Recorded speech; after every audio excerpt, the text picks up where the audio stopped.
Hello everyone and welcome to Unconventional GMs, the channel where we play games with vim, vigour and a lot of enthusiasm. So this time what we're playing Sundered Isles. You may remember from the very first video, Ben, who's one of our guests tonight, ran us through Starforged. Well, he's back, but this time as a player. Starforged and Ironsworn and Sundered Isles, all these family of games can be played solo as a cooperative mode or with guided play. I'm Gaz, the host tonight, so I'll be guiding the group, but I'm perfectly happy with all my players contributing and taking narrative control whenever they want to.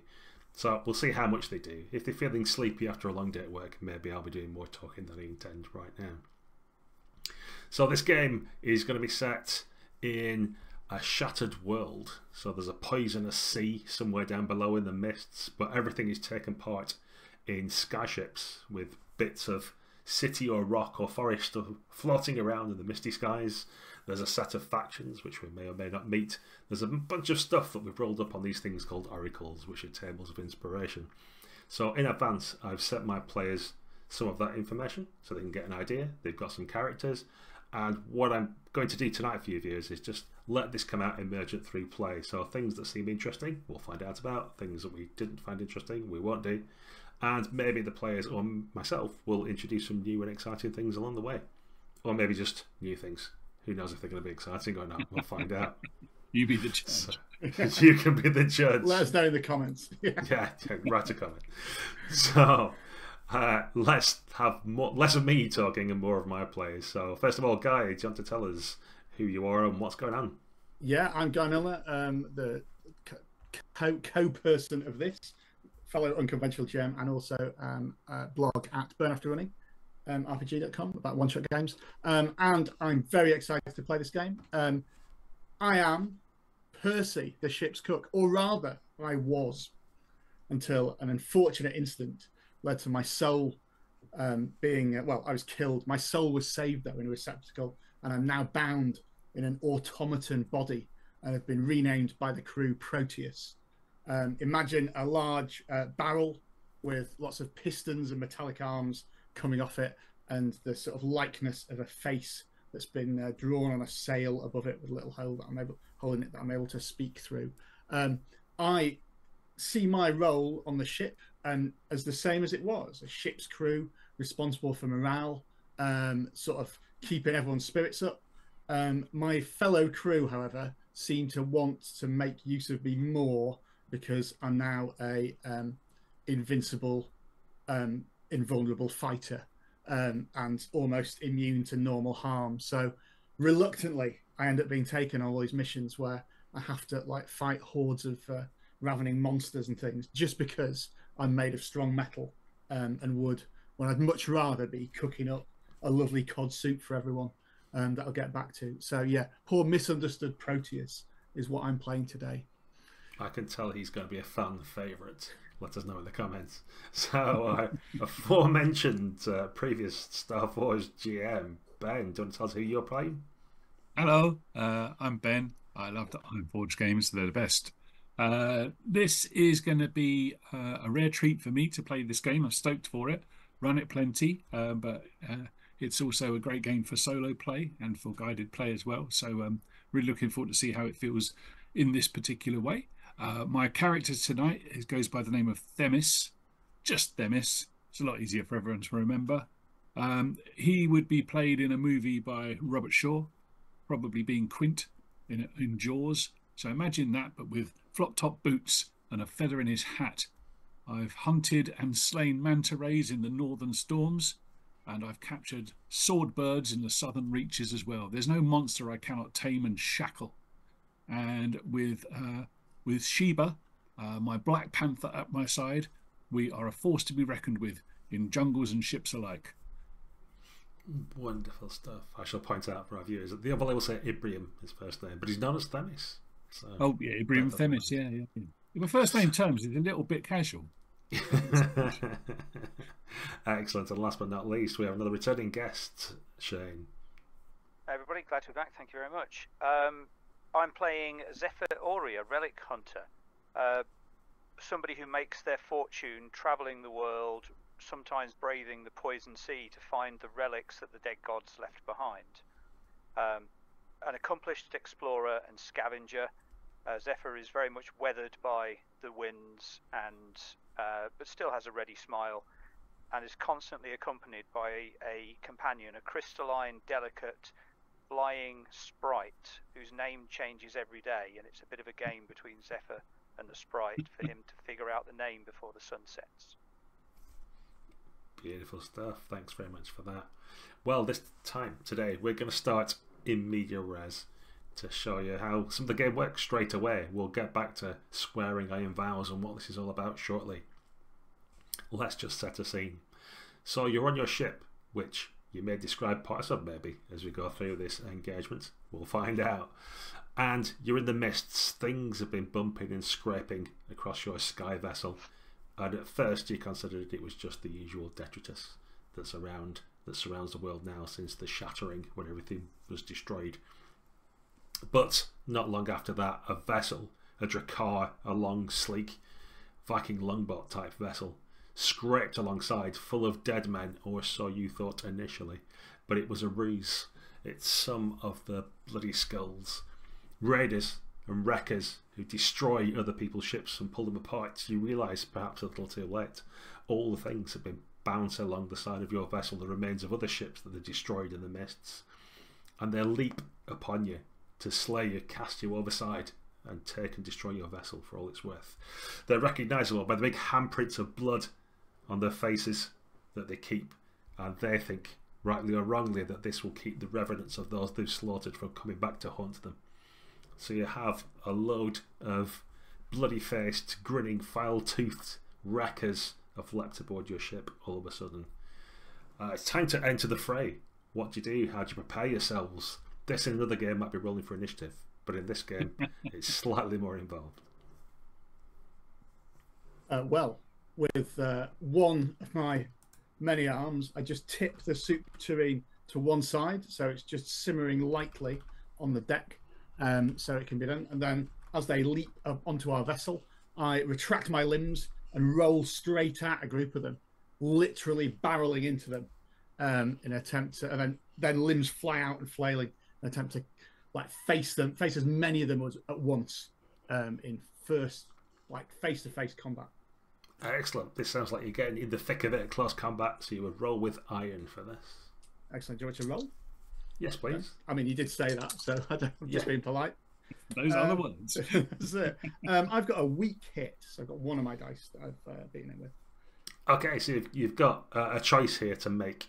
You can either take +2 momentum, which might help you later on, but you'll be in a bad spot, which sounds like you might be because you're surrounded by enemies, or you can be in control, but you don't get any benefits. I think I'm gonna. Although I do like to be in control, I think it fits better with the fiction if I get the momentum, and I am presumably set upon by the 6 or 7 bloody skulls that I've got exactly what I wanted, really. Yes, but you are in a bad spot. Yes. Cool. Sounds great.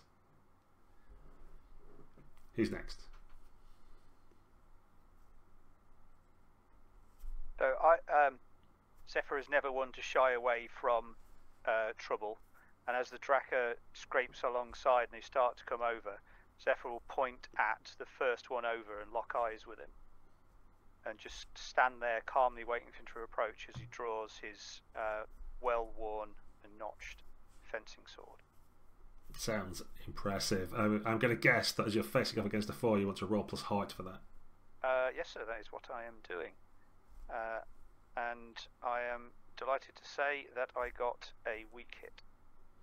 So, same choice for you. You can either be in a bad spot but take +2 momentum, or you could just be in control. Well, I think waiting for them to come to me, it suggests I'm more in control of the situation, so I shall take control.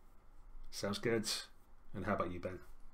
I'm going to scoop up the cards and dice from the deck where I've been playing a few games of chance with some of the salty sea dogs that we have to look after our vessel when we're out adventuring and capturing relics and so on. So, right, lads, looks like we're going to have to put the game on pause for a minute. Right, grab those belaying pins. You're with me. And I'm going to encourage them all to take the fight to the bad guys. That sounds excellent. Does sound like you're commanding the group. Mm-hmm. You agree? Yeah, that's plus heart, Yeah. please.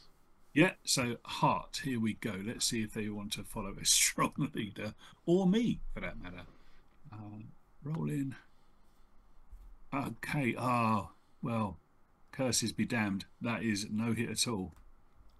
That's a miss. Okay, so you're just starting a bad spot. Yeah, I guess me scooping up the money before pausing the game has probably not put them in the most high of spirits. Scooped up all their money as well, the entire table. Wait a minute. You very much take the follow me bit to heart and wait to see where you're going to go first. Just me then. Okay. Yeah. How are they going to see how that goes? Okay, so if you're at home, you'll see on the right hand side we've got some progress tracks. These are how we measure success. I've put defend the ship as what we're trying to do here, and it's going to be a troublesome task. So every time the crew get to mark progress, they'll tick 3 boxes, and at some point they're going to try and win the fight. So don't think of this like D&D where you have hit points and initiative and count how many baddies there are. It's very much abstracted. So I've got an idea of where everybody is. A couple of the crew are in a bad spot. Happily, Zephyr is still in control. And now things are going to get a bit more tasty as the enemies plunge into you. Okay, so I guess we'll start with you, Guy. Straight away, the wreckers have got specific tools that they're going to try and open you up with like a can as they pull out their wrecking tools. Okay, yeah, I am. My arms are flailing this way and that, trying to pull their tools away and fight back and get at their legs as my face flag flutters in the breeze, and I shout to them, "No chance, no chance! I'm but an innocent barrel," to them as I attempt to clash, I think, and try and fight back with them. That sounds good, yeah. Again, for the benefit of listeners, if you're in a bad spot, you have a different set of moves, or if you're in control, and they're not quite as good, but there's ways of fighting way backwards and forwards on that.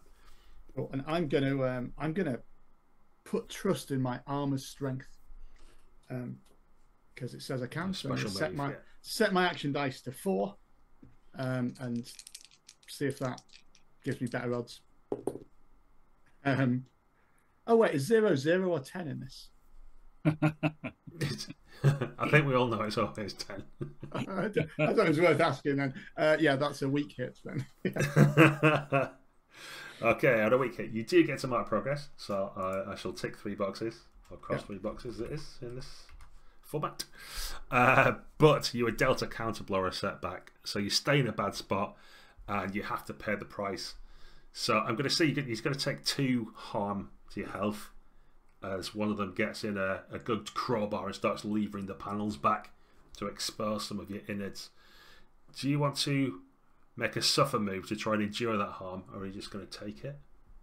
I would indeed, because I think I noticed that the last port we left our sort of carpenter repairman pre-gen, who nobody has opted for. So mindful of this, yeah, I'm going to try and suffer and endure that by gently rolling this way and that like a barrel on the deck. Okay, so you either get to roll plus iron or plus your health, but your health after you've taken the harm, so it'd be health at 2 less, or your iron. That's the same for either way. So yeah, that is yeah, it's a miss and it's a double miss as well. So it's a oh my god. Okay, sure. It's worse than you thought. Yeah. So you suffer an additional health or lose 2 momentum. Up to you. I think I'll lose 2 momentum. And you can mark wounded or permanently harmed. And if you want to roll percentiles for me, we can see what that might mean. I'd love to. 66.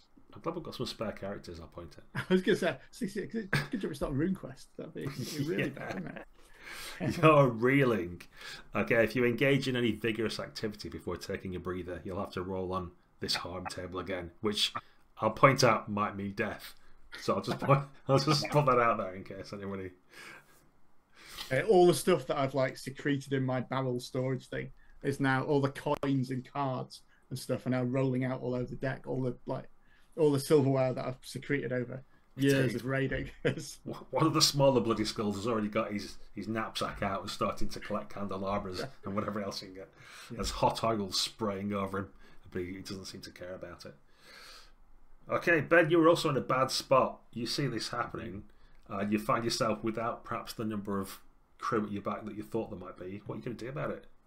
I'm going to go for a fighting withdrawal then. So getting pressed by these dead uns, and all I've got is my belaying pin and a few coins.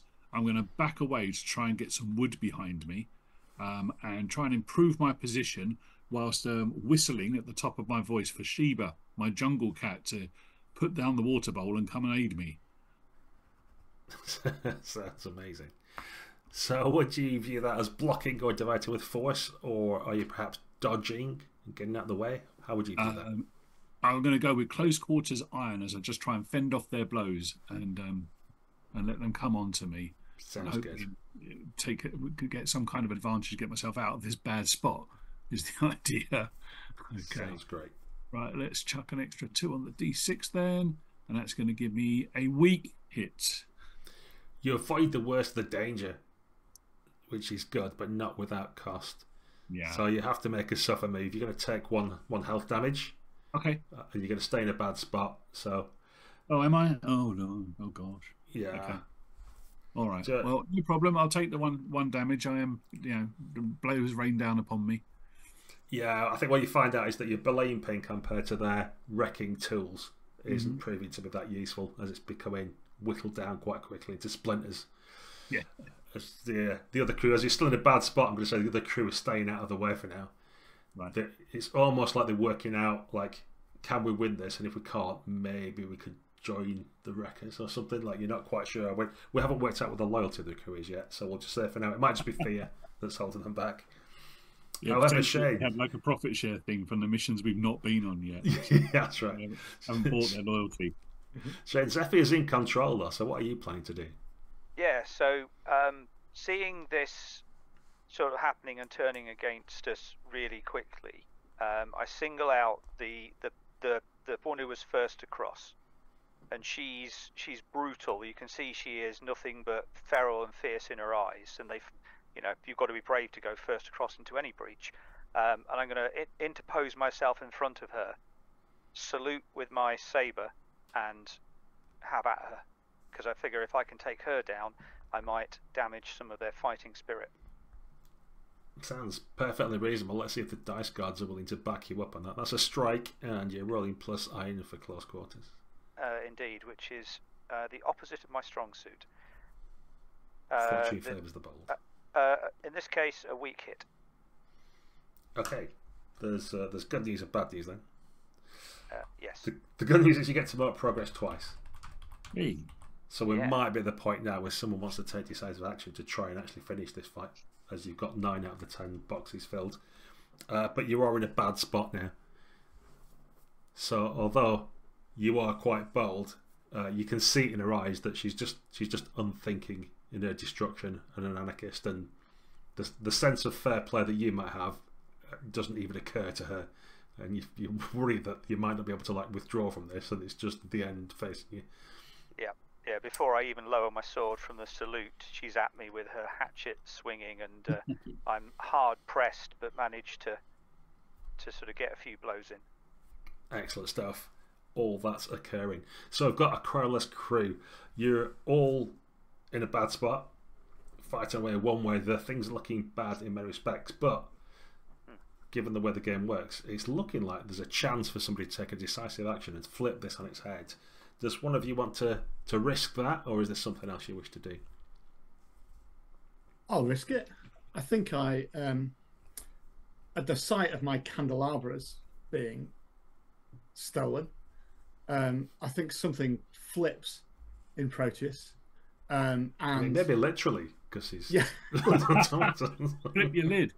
And it triggers the sort of steam overdrive, and a massive cloud of superheated steam is going to engulf all of these opponents, and no doubt frighten them to run away is the idea. The fact it's got super hot oil on our ship is probably accounts for me as not being in control. The risk of collateral damage is potentially high here, but I've had enough. So I'm going to try and take decisive action. Yeah. So when guys are well, specifically Guy, but also the other guys, are rolling dice here, listeners. Generally what they're doing is rolling 2d10 and trying to hit a number or less. Because we've got 9 boxes ticked on this progress track, that means he's rolling his 2d10 against a 9, which is a really high value compared to a lot of normal actual values. So a good chance for success. Let's see what happens. How I've been rolling so far. Oh, that is actually a strong hit. First time, yeah. It's not a match though, so I think that's just achieve the objective and not without cost, I think. Yeah, you get +1 momentum as well. Nice. Momentum may come into later for our viewers. That's something that you can use to replace your roll sometimes. So having more momentum is good, but we'll worry about it as and when it comes in. So yeah, you get what you want. Some of these pirates are blasted and wounded and move back. Some just flee in confusion. Others have got the bloody masks blown off by the steam and fear that they might be haunted by ghosts if they don't rush back to their ship. And seeing how difficult it's going to be, they all start quickly clambering aboard, and at which point your crew rally and rush forward with belaying pins and other bits and pieces they've found. Perhaps one swinging gamely with a silver candelabra that he's picked up off the deck. And thankfully, you're able to repel these bloody skulls as they scatter away and look for easy prey. I imagine there's the dead body of their leader who does not know retreat or surrender, who's casually tossed off the bulwark or some other thing. You can tell me if you've got other plans for a dead body, but we can skip over that for now because we're going to go back through the mists of time. That was one exciting thing that's happened, but before that you were back at your home base, town, floating villa, whatever it is, and you were going to swear a vow because you've been tasked with a mission, and that will tell us what it is that we're actually here to do. But what I would like to do first is just get a thing from each about what it is, what your home looks like. So it could be any feature you want, it could be people in it, it could be a specific person, it might be what the thing is, but you're in some kind of floating piece of land and or building. So what features does it have? Guys, shall we start with you? Naturally, I'm going to go to the canteen and kitchen, which contains far more cooking tools than you would ever need, and lots of, there's like a rack full of arms that Proteus can sort of attach to himself, with various sort of mandolin and a like cheese grater and all the kind of fish slicing stuff, big cleaver and things. And we probably see one of Proteus' hands like going across and selecting just the right tool for the job, as we've got 6 or 7 like bubbling pots for like 5 or 6 people. Like it's Proteus being an unsleeping, tireless automaton has just led him to become even more obsessive about cooking. Excellent stuff. Shane, what detail would you like to add to your home? That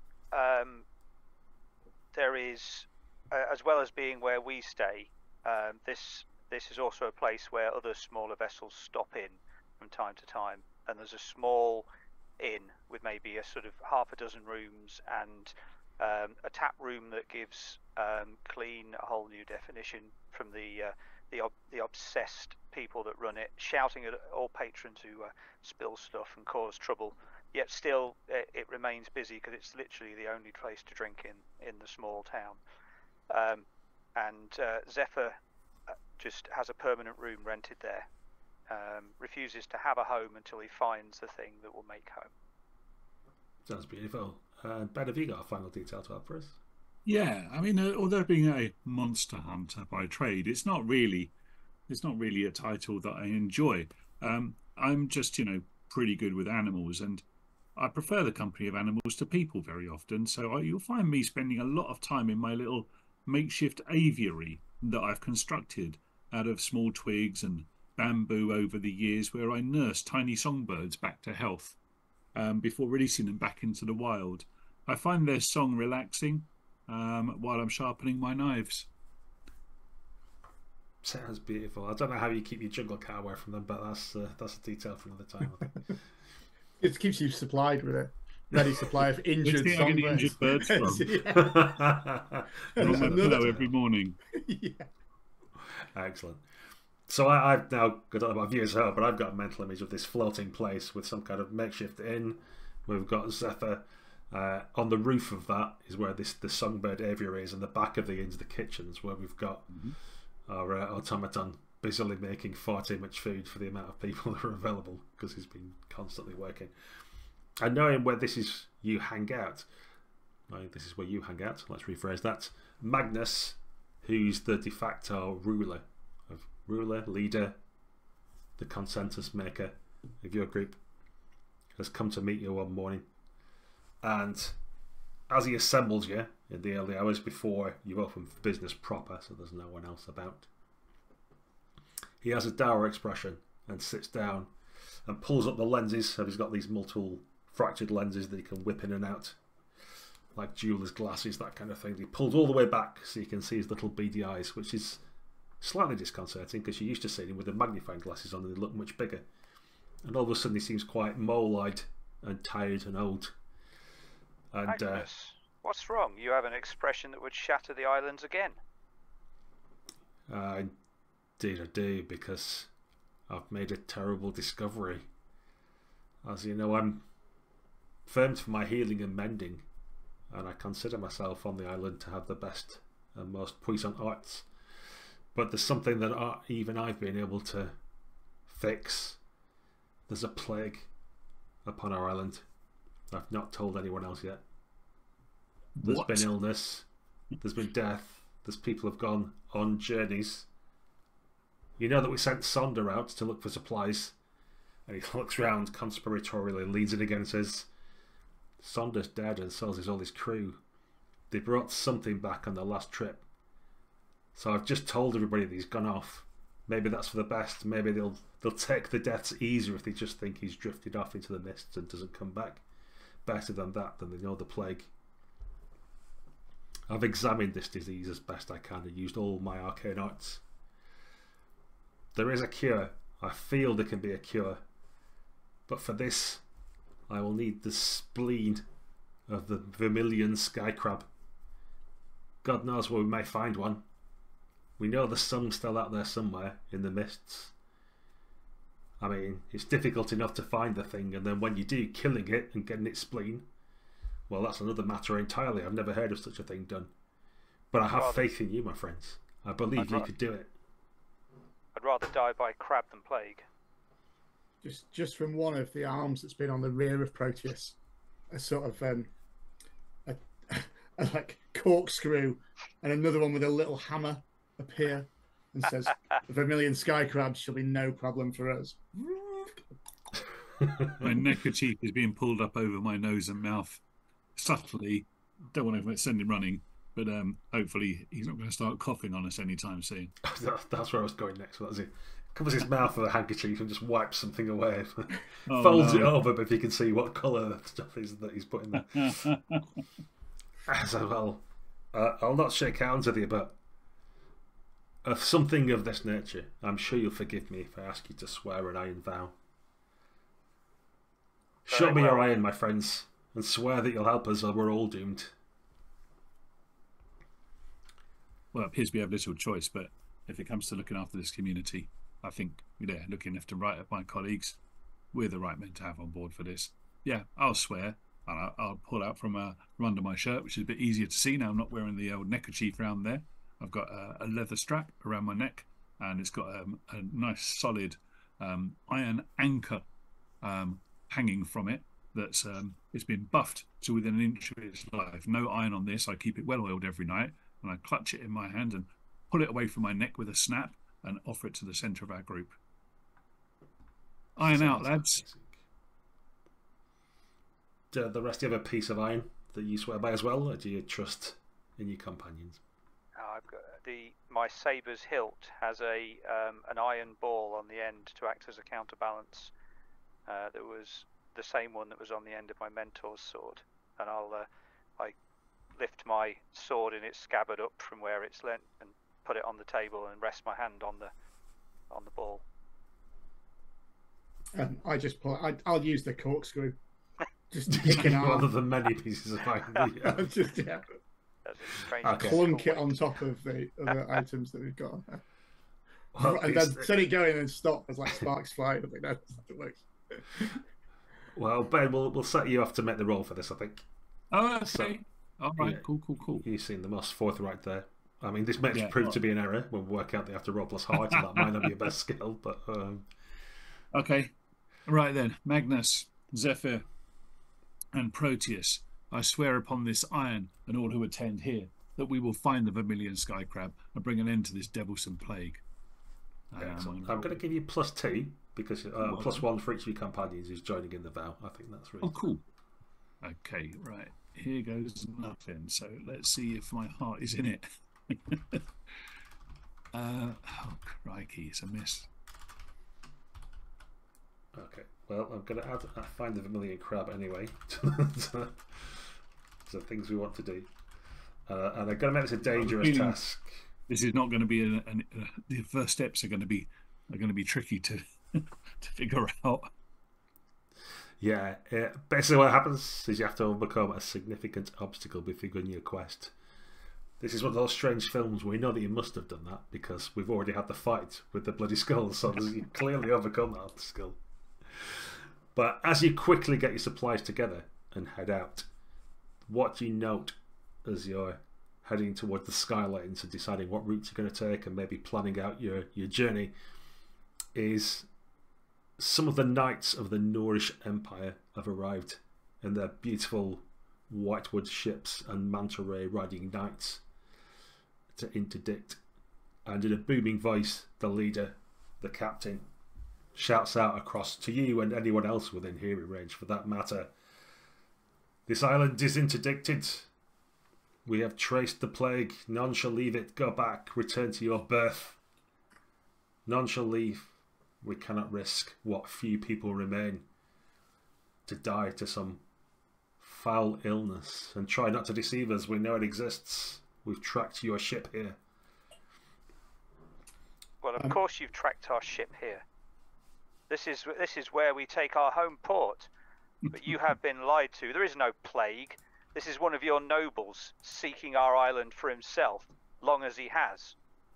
You should turn aside. Leave us. Well, that sounds a bold statement. So it sounds like you're trying to compel the knight to leave you alone and let you get past. Yeah.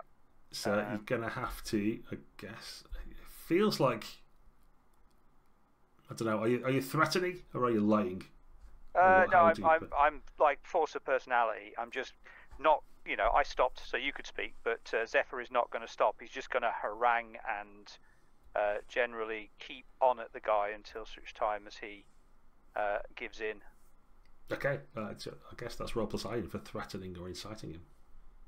Right. Okay.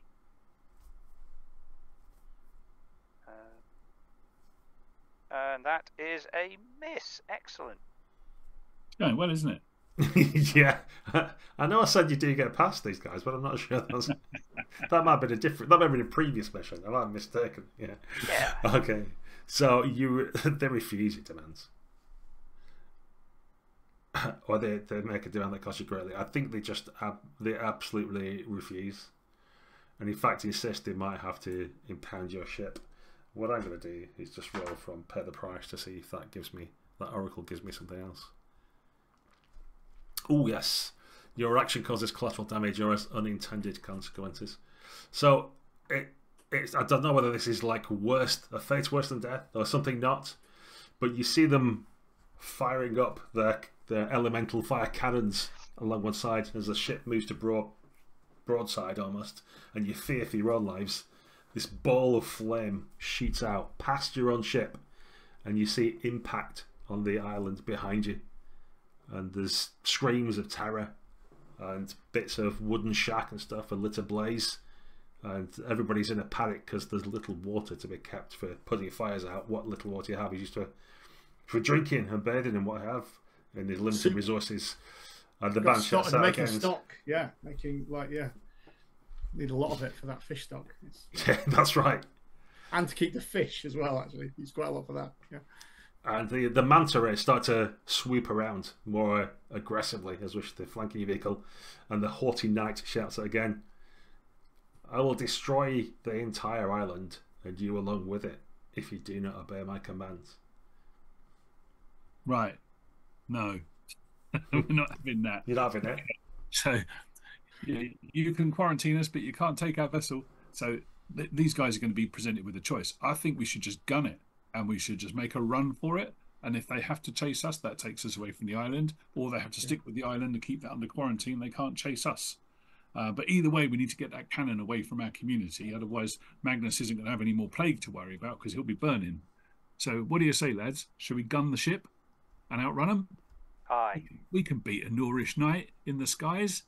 You can fly anything, Zephyr. Yes, definitely. Confidence.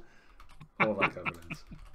I'll sort of lean over and say quietly to him, Ibrahim, you do know that I don't know how to pilot this ship, right? Zephyr, I'm going to be honest, I didn't know that. Who has been flying this ship then? Just spin the wheels, guys. Just spin the wheels. Camera pans back to the monkey. Was it your sprite? That's what we have a crew for. Oh, that's right, yes. Of course. We need to pay them slightly more, by the way, but that's a discussion we'll have down the line. To the sails, Sky Dogs, to the sails. Yeah, let's gun it. Let's try and outrun the Noorish. In an attempt to give us a bit of benefit to that, I think I'm going to try and enrage them a bit more. By because we want to make sure they chase us, don't we? Oh yeah, I guess so. I'll load up some of the old trimmings that I've got into one of our cannon. I'm assuming we've got cannon. There's like grape shot, and just quickly fire a blast at them, and say, grapes. No, yeah, literally grapes, and say, fear our plague-riddled shot from plague guns. He'll never take us alive. Don't listen to him. There is plague here. They're all infected with it, apart from me, because I can't be. In an attempt to enrage them yet more, so they definitely chase us. Okay, so I've stuck at outrun the Nourish Knights as a troublesome task, and we're all against that. So do you feel this is securing an advantage, or do you feel it's facing danger because they're pointing cannons in your direction? Or did you have something else in mind? I thought it was sort of securing it. I think I'm trying to get an advantage so we can run away from them better. It feels like securing an advantage. Yeah, sure, I'm happy with that. When you do it with aggression, so you get to roll with aim. And that is weak hit. Excellent. Well, you get it's your choice. You can either take 2 momentum, or you can add 1 to your next move. I will add 1 to the next move that our as yet undecided pilot makes. It might be me. I don't know, but yeah. Okay. Well, it was a hit of sorts. So they're definitely enraged, and as you start to gun the engine and trim the sails, they're definitely interested in your ship rather than looking at your home anymore. Okay.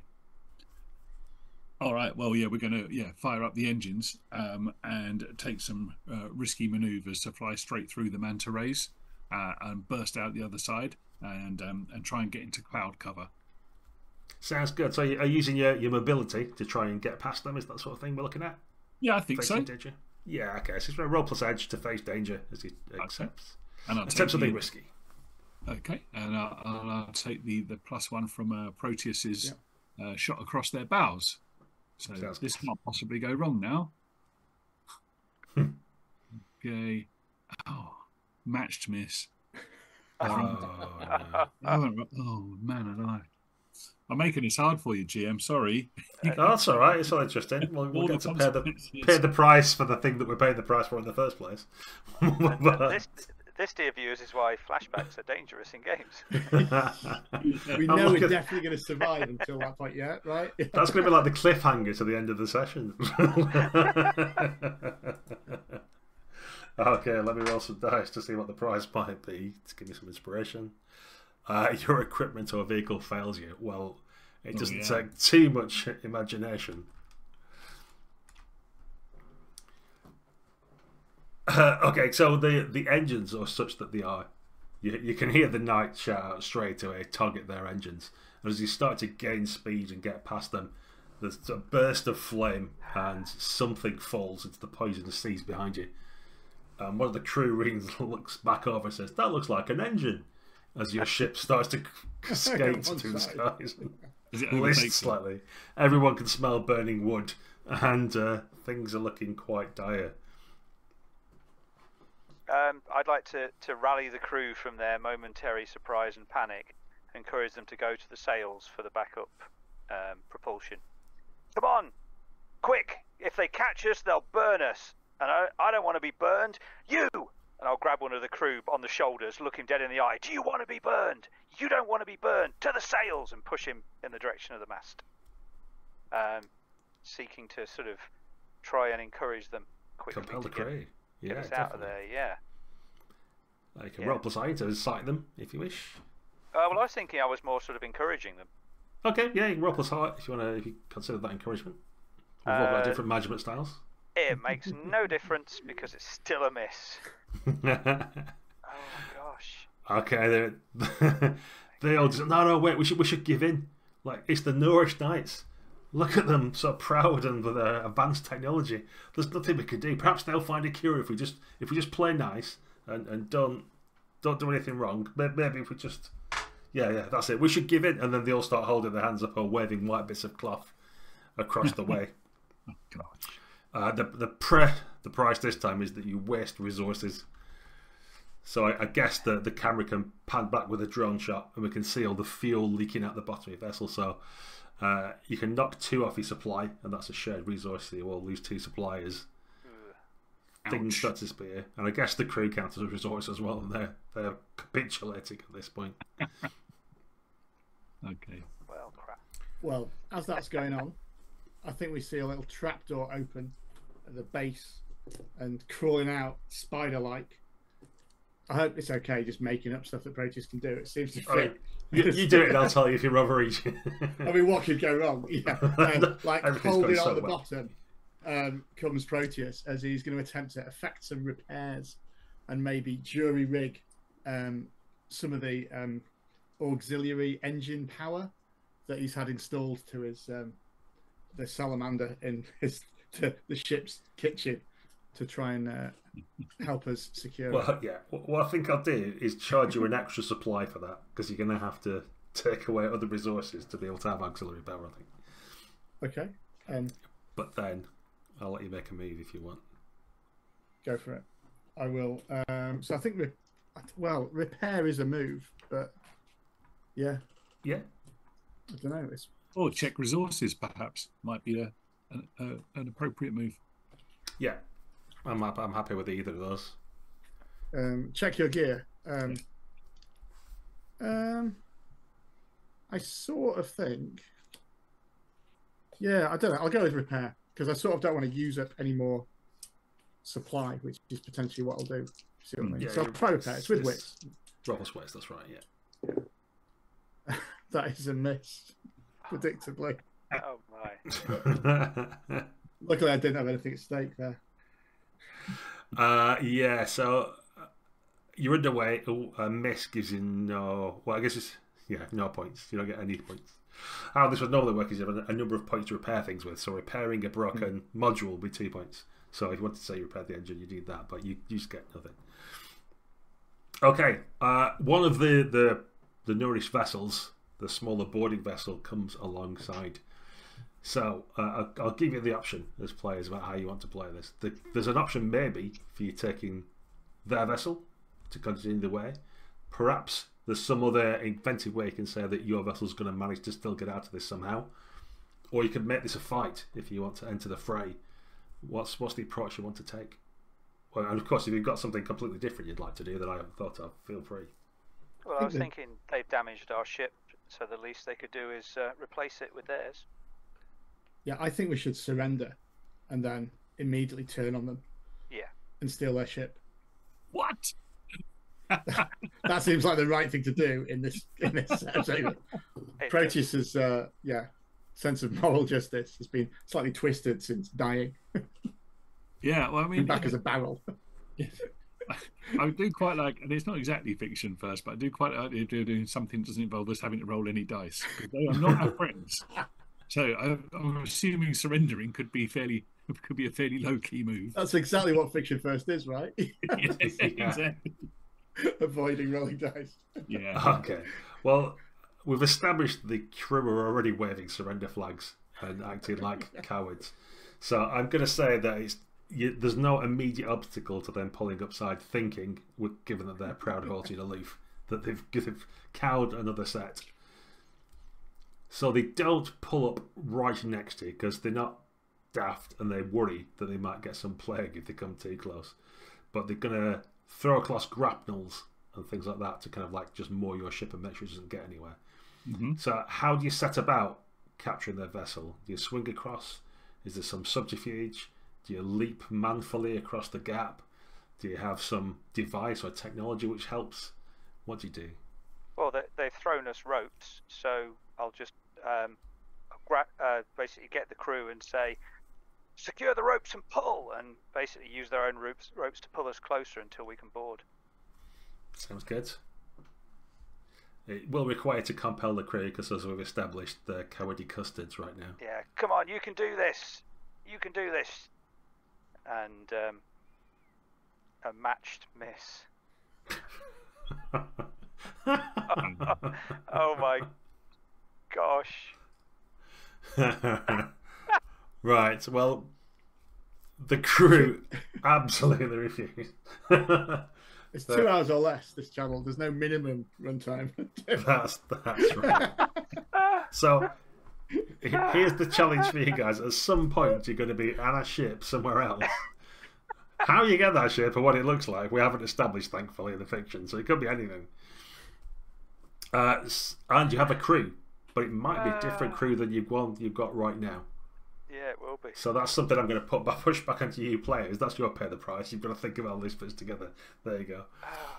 I think so. The crew abandon you, basically. The crew just genuinely do give in. They don't get the bit about let's pull them up, let's get them when they're here. They're like, oh no, we're good boys and girls.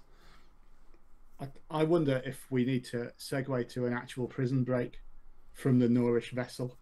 I think like we actually get captured. Let's follow it through, and then I'm happy give with us away, and then hopefully our dice luck changes as we try and escape. Couldn't get worse. I mean, maybe Proteus can pull all his like arms inside him and just look like a normal barrel. Don't know. Not so much that that's a move that I need to make. It's not very convincing.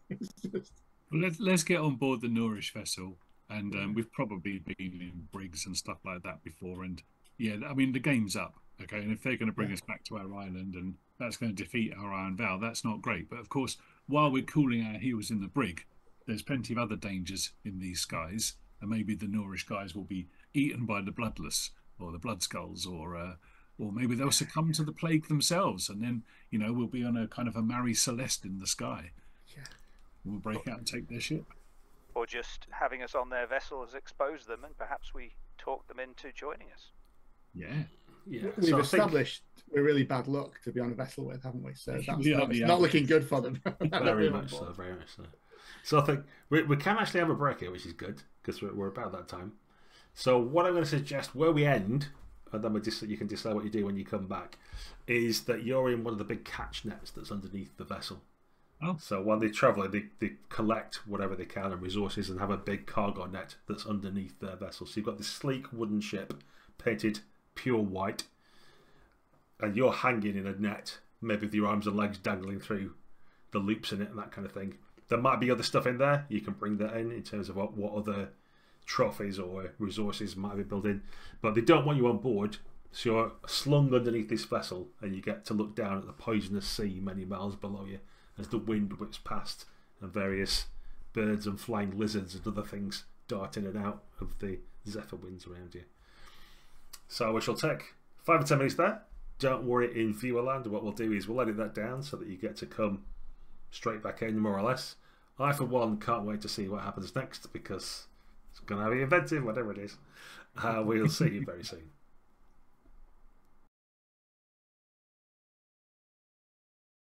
Hello, everyone, and welcome back. When we left our intrepid crew, they barely got out of home base. In fact, the immediate res flash forward start is much further forward than we got in the best part of an hour of play, but that's okay. So our crew have lost their wider crew. They've kind of abandoned the vessel, and they're currently in a skynet underneath the sleek white vessel of the Nourish Empire. They're ruining their actions, probably wondering what they will do, thinking about the seconds ticking away for the people on their home who are dying of plague, or inching ever closer to contracting it. When the skies take a darker turn, thunder rolls and lightning coruscates across the skies. The mists roll in as the poison sea starts to give up its water, as the sultry heat descends across. And it's then that you spot, dangling as you are from this cargo net amongst the detritus beneath the nourished vessel, the unmistakable signs of the bloody skulls. The wreckers have spotted the nourished fleet, anchored as they are in an interdicting pattern, with their eyes all focused on your homeland. They're not keeping their eyes behind them, and there's a dread danger that the nourished knights, and perhaps you yourselves, will be wrecked by the bloody skulls. What do you do? You up there, brave Nourish, look to the aft. Can you see the wreckers? They come for you. They come for us all. We should unite. We cannot stand apart. The plague may kill us, yes, but the wreckers, they will kill us. Look how they outnumber you. The sneering knights look over this second. Look behind you. Seriously, is that all you've got? He's not lying. They don't take any prisoners. Every man of the skies knows that. Save yourselves and save us with it. Let us free so that we can fight off the interlopers. Oh, you don't want to know what they'll do to your manta rays. They'll eat them alive. Skin them. How about one of you looks backwards and the others keep looking forwards, and then you can't be fooled. Put your pride aside, I beg you. I'm still going to get to make a compel move. Okay. With aid. A lot of aid. Well, if one of you, if you two guys want to do an aid your ally move first to bolster his absolutely position. do. Yeah. Yeah, absolutely. Could go wrong. Please do. Yeah, let's secure advantage for things.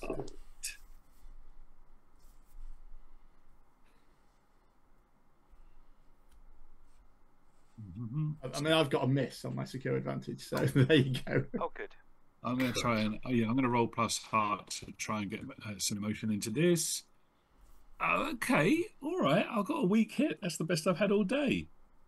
Nice. Which will choose one. 2 momentum or +1 on the next move. I'll give you a +1. Shame for your compelling here. Okay, I'll be shaking my fist and offering them up my big jungle cat Sheba. Cat in a bag. He's good in a fight.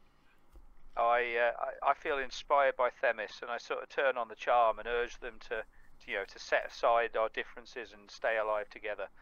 And with the additional +1 that I was given, that is a strong hit. Yes. It would not have been if it wasn't for you offering up Sheba. Correct. Cat won it. Sheba is strong. That is our only strong hit of the evening. There's doubt amongst the knights, and it feels like they might let you up, but under some kind of demands or other thing that you have to do. But one of them, seeing Sheba, says, "No, it's the pure black cat, remember. It's the yin and yang of the world. We must have the black amongst the white." And yeah, with that, they readily agree to pull you up as the shout of alarm goes throughout their fleet that indeed the wreckers are upon you. They seem to have some artificial mist that they can create to the bloody skulls as the head pieces of their vessels are belching forward, smoke and mist and fog, so that also subsumes you. Before you know it, all you can see around you is your ship and perhaps theirs as they hove into view. At that point, you've managed to hold yourselves up by the sides. They've loosened the bonds around one side of the net so that you can slip out and crawl up a rope ladder onto deck if you wish. What's your plan to do here? Are you going to help them maneuver? Are you going to fight off the opponents? What are you going to do? Well, we know that the Nourish have got sleek ships and they can catch anything, including us. So I wonder if we can goad the commander into trying to outrun the bloody skull. But maybe we phrase it as outmaneuver them, otherwise he'll be seen to flee. Yeah, absolutely. Try and get the weather gauge on them at least. Try and get the tide and that kind of stuff organised. Yeah, and see if these bloodless ones have got the stomach for a fight. yeah, come on, Commander. The commander of the Nourish Empire. I know that he's a bit proud, haughty, and aloof, so obviously will pander to his ego somewhat, and saying, you know, they'll write stories about your manoeuvres over these deathly shoals. You know, anyone can fight a bloodless, but only the best commander could outrun them and outmaneuver them in this weather. Okay, he's looking doubtful. He's got a long white beard, white as his own sails and vessel, and he's got young officers with him saying, "Don't listen to these fools." Oh, they're Think of your hawks, honor, aren't they? They want to fight, do they? All right, okay. Well, it's up to you whether you manage to convince the commander against the advice of his younger, more eager officers to splash red upon their white cloaks, the blood of their enemies. Okay. All right, you guys backing me up here? I mean, at least yeah. a nod from Proteus would be useful. I mean, nodding's one thing that's quite difficult for me to do. But I do say, yes, my calculations indicate that we could easily take them. There's but 2 or 3 pirates. The rest of them are merely shadows in the mist. My mechanical eyes can see that. I try and secure advantage with shadow, which surprisingly enough, being a robot, I'm not that good at. Not that great. I mean, I was convinced. It sounded very. Yeah, it's a weak hit. I mean, yeah, it's yeah. You can have +1. Are you going to take the momentum for yourself and jump? yeah. For the I'm not inevitable fight. I'm not good at lying, but I'm quite believable because I'm not very good. I'm obviously poor at lying. Okay. All right. That's going to help, and it'll have to. Come on, Commander. You know this makes sense. Weak hit. And I'm celebrating it. That's as good as we're going to get, isn't it? It really is. Yeah. He's going to be convinced. There's an amount of prudence with them. Although he doesn't care about his life perhaps as much now because he's led a good one. He's worried for his men and a bit concerned that their over-eagerness will lead to unnecessary deaths, which he'd like to avoid. And on that basis, he nods to you and says, "Very well, Monster Slayer. We shall try to outrun them. But they're going to hurl things at us. They're going to make side swipes. They're going to fire their ballistas. I need you and your fellows to take the brunt of this and protect the vessel and my men as best you can while we get into a better position." It's the least we can do. We'll be Marines. We can join the Corps. Us 3, Marines. Semper Sky. Okay, so how I'm going to do this, I think there's a variety of projectiles thrown your way. There's sweeps and near misses from ships. There's attack hawks and birds that they release from their vessels, that kind of stuff. So there's all manner of trials and tribulations as the vessels and the mist try and move around each other. So each of you is going to have to face danger as a move. And if you want to, it's up to you if you want to add a bit of flavour in terms of what danger it is you try and face, and then that might give you the option to pick a particular approach you take, which will be advantageous for your dice roll. But that's up to you to do. So shall we ask? I'll ask Shane first. What is it that Zephyr does, or what's he facing, and how does he get around it? Okay, so one of the wrecker vessels comes in low and fast with its ballistas aimed to try and take out, so they'll erupt over the top of us and take out the pilot on the way past. And Zephyr can see this, and he's going to wait until exactly the right moment to loose a musket shot off at the person aiming. But in order that the rascal can't see him and duck out the way, he's going to ask the sprite. With plenty of time in the net today, he's discovered her name today is Wisp. He's going to ask Wisp to flit around in front and distract the guy, so that when he attempts to sort of swat her out the way, he makes himself a welcoming target. That all sounds amazing. I'll trust that you have the numbers to back that up. Well, I hope so. I figure waiting for exactly the right moment is probably going to be cunning, so shadow. And Zephyr gives me a quite healthy bonus for assisting. So what could possibly go wrong? A matched strong hit. Whoa! Yep, 2 4s with a total against it of a healthy 5. Excellent. You are successful, and you get to take +1 momentum as well. Nice. Guy, how does the automaton survive? Well, I am naturally armoured, and so I think a blur of my iron hands emerge and shelter the apparently shelter the nourished knights. I'm more concerned, obviously, with sheltering my own crewmates than them. But I attempt to withstand the onslaught of sort of shot and these hawks and things just by waving my metal arms around in a blur above them as I roll around the ship. So I'm going to try and face danger using my armor again. Yeah, sounds good. Putting faith in it. It's better than putting faith in your dice, to be quite honest. I mean, I've still got quite a lot of faith in my armor. The bit where it failed me is still in the future, isn't it? That's right. Yeah. Right now, I'm it's still really great, confident. Yeah. Right now, I'm really. So that is a weak hit. Okay, you succeed, but you are going to make a suffer move as well. I'm going to say, actually, that because you're trying to protect other people and that's your goal, that you're going to take. It's going to be more stress than actual physical harm. So you're going to endure, I think, 1 point of stress. Spirit. Yeah. Yeah, cool. So, it's endure stress, but the mechanical bit is. Do you want to? Do I make the move, or do you want to? Yeah, it says make the move, so I think you should as well. Yeah. That is a strong hit. Strong hit. Okay, shake it off. You can decide that you're not actually shaken and get your spirit back, or you can embrace the darkness and take +1 momentum. I will embrace the darkness. There's no choice at all. So I'm imagining things like an arrow flying across, and one of your arms just whips out, holds it just in front of someone's face as it was about to hit them, and things like that. Yeah. It doesn't. It's all very last minute. Yeah, it doesn't feel very safe for them. I am protecting them, but yeah, it's not like all these like hawks with their the necks ringed are like thrown in the middle of this this group of officers, blood everywhere. But yeah. Great. And Ben, how are you facing the danger? So I envisage that our undead assailants have got kind of ballistas on their vessel, or maybe a scorpion, which I think is that one that has a kind of a throwing arm on the back rather than sending a bolt.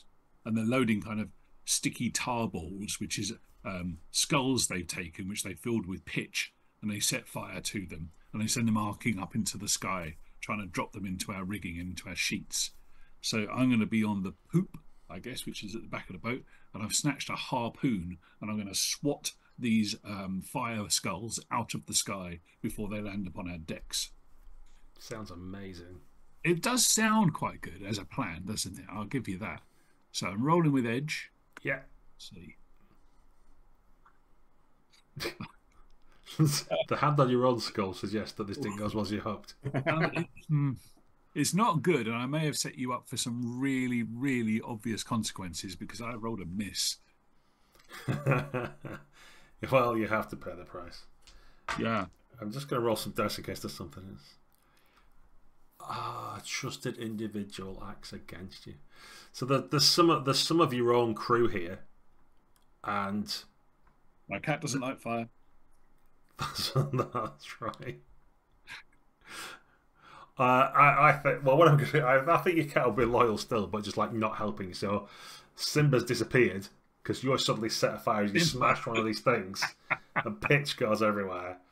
And one of your former crew, I guess we'll call them now, gets the call. Oh no, the ship's going to be on fire, and rushes to push you over the side of the vessel so that the fire hazard is removed. Yeah, so we'll give you 2 harm because I think you're on fire. Yeah. You can make the suffer move if you want to try and alter that result to endure harm. Yeah, I think I'm going to have to try and endure being on fire because I need to try and get it better.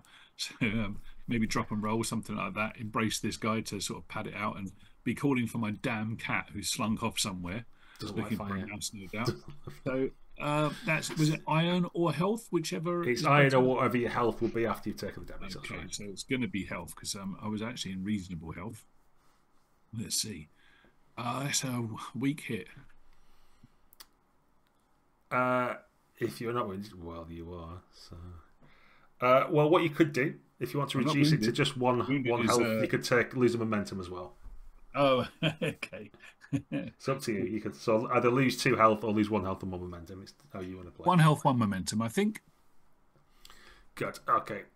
So, as we sit right now, excuse me, you've got 6 success boxes ticked about escaping the knights.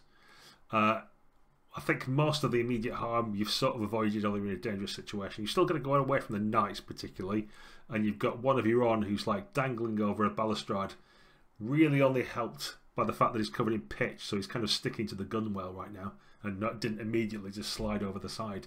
So we probably need to go to one of the 2 of your other ones to say what you're doing. Are you helping your friend out, or are you going to do something to escape the knights, or what? I think I will try and help Ibrium.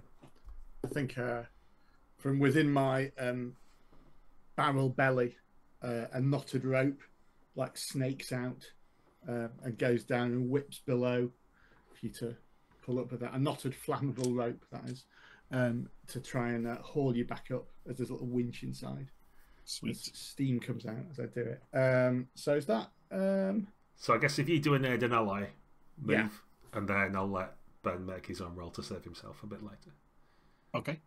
Cool. Okay. I think this might be with iron. Yeah, feels like it to me. Endurance sort of thing, yeah? Yeah. And using your strength to hold him up, that kind of thing. Yeah. That's Yeah, that's a miss. I Your luckily, it's assumptions an aid and are ally true. move, isn't it? So it's not actually... Yeah. It's not as much stakes. Yeah. It's You not need much to of not... Yeah. Your assumptions betray. Your assumption was that your rope was actually attached to you in some way.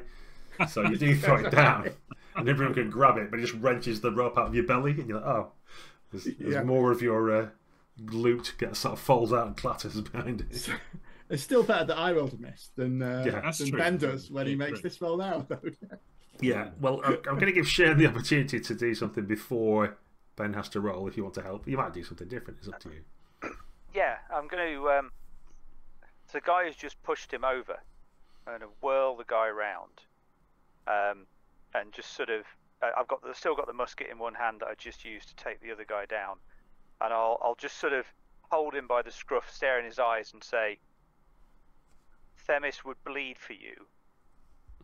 We've sailed together for months, years, and you would throw him overside?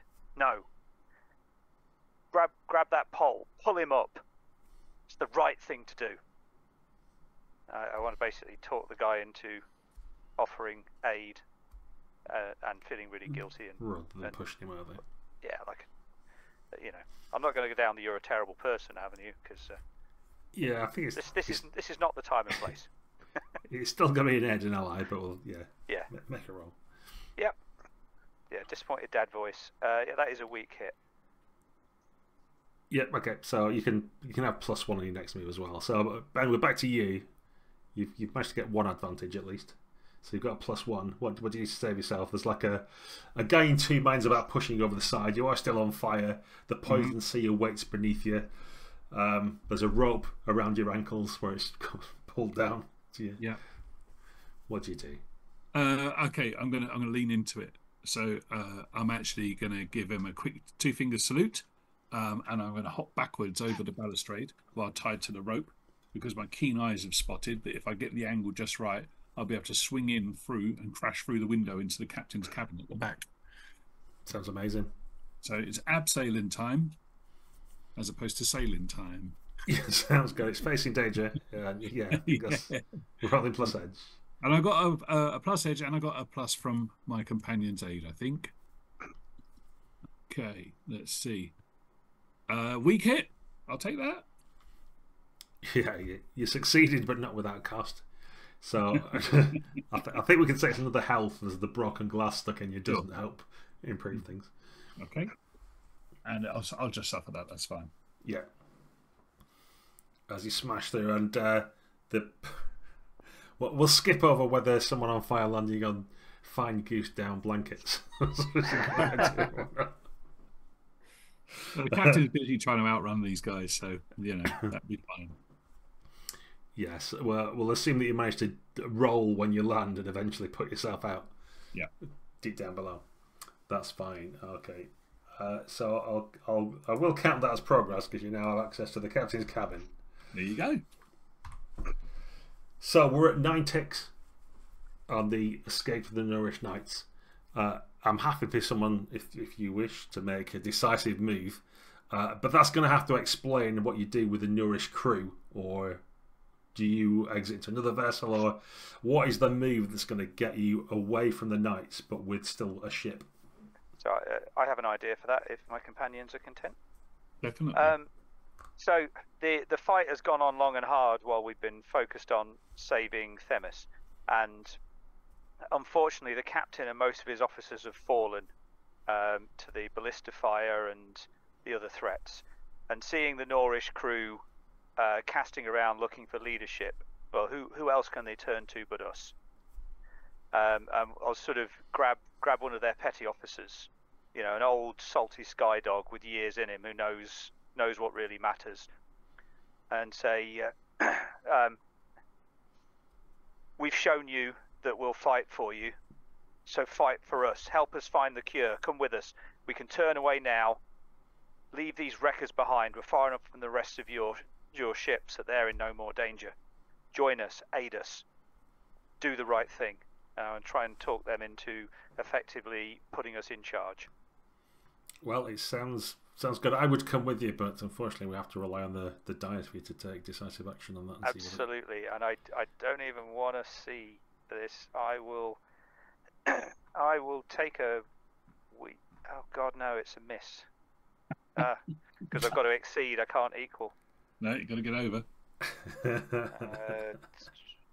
No, oh my lord. So, I'm going to say that you failed to escape the Knights. But, fair. I think, as a concession, because I think it fits, is they're going to agree to come with you to try and find a cure. So the old dog's he's a wily old goat, and he's more of a grey cloak than a white one because it's been washed that many times. It's just kind of gone this off-white colour. And he says, look, young lad, we'll come with you to find your cure because that's what we want to happen. We want strong, healthy communities. And what I want from you is to swear an iron vow. And he pulls out an iron dagger from the side of him, which, unlike the gleaming anchor that others wear, is notched and rusty, but it's a well-worn piece of metal. Perhaps it was a sword at one point that's worn down to a nub. Swear me a vow that your community will rest under the auspices and protection of the Noor Empire once we have a cure for you. I am no community leader, but I will swear to you that I will advocate for that. Otherwise I would be lying. And an Ironsworn will never do that. Not an iron. Very well. And he holds out the iron for you to swear your iron vow, which I presume you do. Yes, I will, sir. So yeah, I will swear my vow. And another miss. Well, for everybody at home, what we would have now is another progress track with that vow on that Shane's character says he's got to do, and with follow-up progress. But this is a one-shot, so we're just going to leave it as read that he's got to do it, but he doesn't feel very good about it, and there's other consequences that may come. And in a campaign game, we could explore those. But for the purpose of this session, we can just leave it with a rather disheartened-looking Zephyr, as he probably knows that he's given away something he shouldn't have done there with that vow, but needs must. Yep, slice my hand on the dagger by accident and get tetanus and die off screen in a year's time. That's right, yeah. We can do that in the after-action report, that's fine. So, what I'll do for now, I will mark progress on the dangerous find of a million-foot crab, because you've got a vessel, you've got a crew, although it's not your crew, but you've got transport. We've already done, in our in media res start, a fight where one last Drakkar comes to try and defeat you, but you fight them off. And now it seems that your automaton's somewhat injured, if that's the right word for it, damaged, bits of bent metal here and there. We've got our warrior, or a monster hunter, who's now got some burns and bits of blackened pitch still stuck to him, no less, and a downcast Zephyr. But you are on your way. So we'll get a kind of view of the bridge, I guess, There's the sky charts, as best they are, that are laid out before you. There's what remains of the officer class amongst the Norse knights, which is this old salty sky dog, one of the junior officers, as we mentioned, and maybe the old. I think the old knight is still there. He's just on his way out. He's dying, so he's more led at the back, propped against a mast, just coughing every now and again. His white tunic stained with his own blood as well as that of his enemies. And just kind of nods feebly whenever asked a question. So some charts are played out before you with what the Norse think the world looks like, but the skies are constantly shifting. Islands drift, new ones are formed, things crash into each other and create newer, smaller islands and set trajectories spinning in other ways. So there's trade winds, there's climate, there's things you can guess at. So they can advocate, if you want, that you follow a fairly well-known path as best they know, but it's going to be still risky and it will take more time. Or if you wanted to, you could try and plot your own course and take an unknown path, blaze a trail, try and get to where you think the best hunting grounds are quickly and easily. Well, not necessarily easily, but quickly. Hope you've got a few lost oracles up your sleeve, which is the latter. I'm glad it's a D100 table because we've got quite a lot of results already. I think we're in a really fast ship, aren't we? So we should blaze a trail, certainly. We don't need these. These maps are out of date anyway. The Nourish Empire is not that big. Is it? Is it? It's getting bigger. Zephyr, that's our island. That's in the border now. How's that happened? That's not right, is it? The blue line is a new line has been just the rubber there. Wait a minute. Yeah, I don't think anything is going to stand in the way of a Nourish warship. So we should, if we just blaze a straight trail using their charts, then hopefully the Sky Pirates will leave us alone if the Sea Kraken doesn't. Yeah. And the other Nourish certainly will when they see the flag. Yeah. Make haste. Okay, good news. That means that you get to undertake an expedition. Ooh, cool. Who's going to lead this? If this is already pre-plotted, then well, it's if you're playing a trail, it's not pre-plotted, but you're using. Oh yeah. Oh no, but I was advocating for the other thing, not blazing a trail. Right, okay. Sorry, yeah, I was advocating for following the known routes. Okay, I suppose it's up to you guys. That sounds like there's one for each so far, and there's three of you, so there should be a good dividing vote somewhere. Let's see what Zephyr thinks. A casting vote in our crew.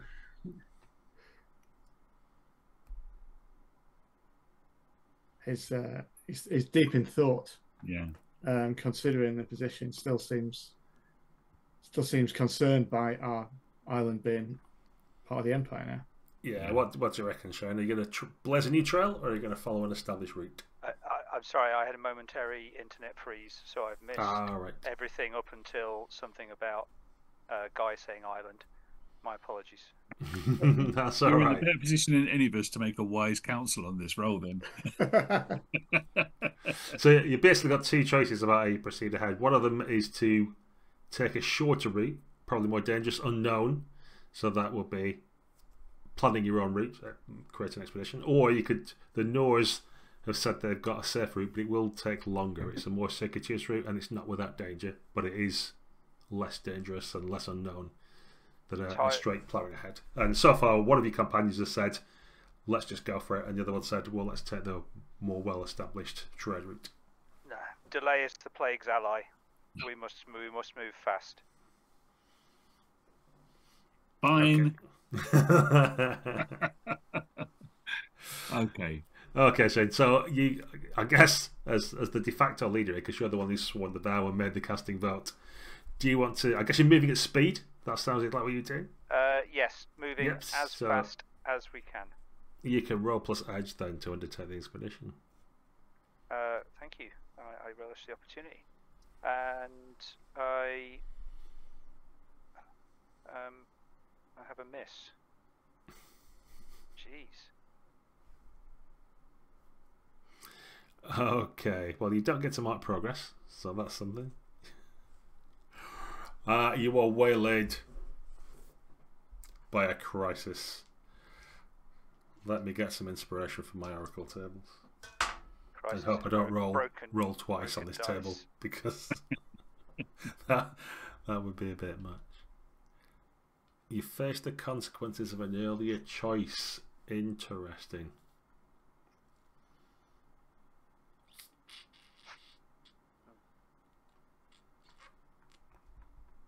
I think what that means is it's all the mingling with people you've been doing and various peoples. I'm going to say that as you get to the next point, you all realise that you've all got the plague. The purple spots all start to appear on your neck. Yeah, weirdly, it seems to affect automatons as well. I'd say I'll throw my construct power at you and say, yeah, you're fine. I am immune to this. You're just a bit rusty. That's all it is. You relax when you realise. There's still bits hanging off me from the previous fight. I've still got like nails a little bit. Yeah, I'm rushing around with like thermometers, cooking thermometers, holding them up to people's foreheads and looking worried. Like, oh dear. Okay, I'm going to add an unclean track. And I'm going to mark one box on it. But what that actually means is this is a clock. Basically, people who played Blade to the Dark and things like that might recognise it. So there's 4 segments. I'm marking one straight away, and from now on, when you take consequences of things like that, I might advance that clock. If it gets to 4, that will be the end for the fleshy characters. Oh my word! You'll be consumed by the plague. Okay. So. Use your dice carefully. I don't know what you can do about random generators, but like... I was feeling really positive about that until you blocked out all those things in red. Yeah. Only one's filled. It's fine for ages. Yeah, that's fine. Yeah, it's a 4-segment clock. It would be a nice circle if I had the tools available, but I think Excel works fine for this. Okay. But you have reached a waypoint as you cough and splutter, and I imagine the old knight at this point's finally expired. Maybe it was him coughing and spluttering everybody and people trying to clean after him that led to this, who knows. But you found yourself in a bit of unknown space, as it was. There's something moving in the mist, and as the gusts clear that out of the way and visibility is restored a little bit, and you try and get a catch of where the sun is and perhaps where you might want to head in direction at least, something's tumbling through the skies. And as it gets closer, you recognise it as a statue, but a huge one. If you imagine the Colossus of Rhodes type of scale.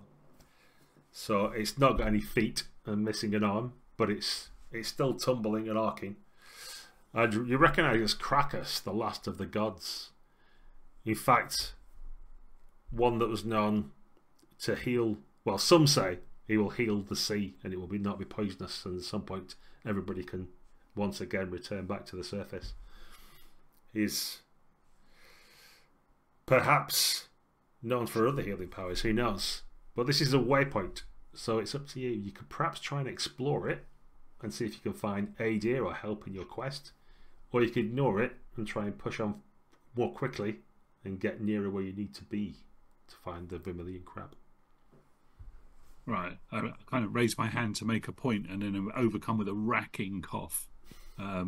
As bits of lung start seeping out through my fingers, and I probably don't get to make my point unless the cop itself is the point that we need to go and get the crab stuff to make me not dead. An excellent point, I say. We should press on. So, Ibrium coughs. I'm on the clock here. Okay, well, the avatar of Krakus wheels past you, causing a momentary distraction before you... Oh.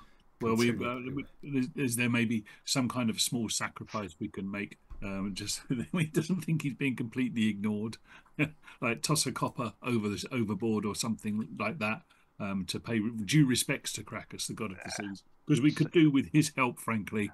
Yes. Save your copper. The gods are dead. They betrayed us with their petty squabbles. Now's not the time to give up religion. Religion gave up us. Come on, Themis. You know animals and creatures better than any in these skies that I've ever met. Where will we find this vermilion sky crab? Right. Give us a heading, man.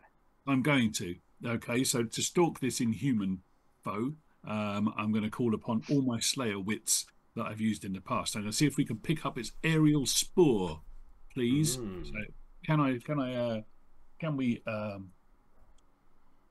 we do that? Yeah, that sounds exactly like a gather information move to me. It does to me too. Okay, this is a roleplay's wits. Okay, and my Slayer asset is going to give me another +1 to this. Goodness knows I'm going to need it. Okie dokie. All these numbers seem terribly low all of a sudden. Weak hit. Weak hit.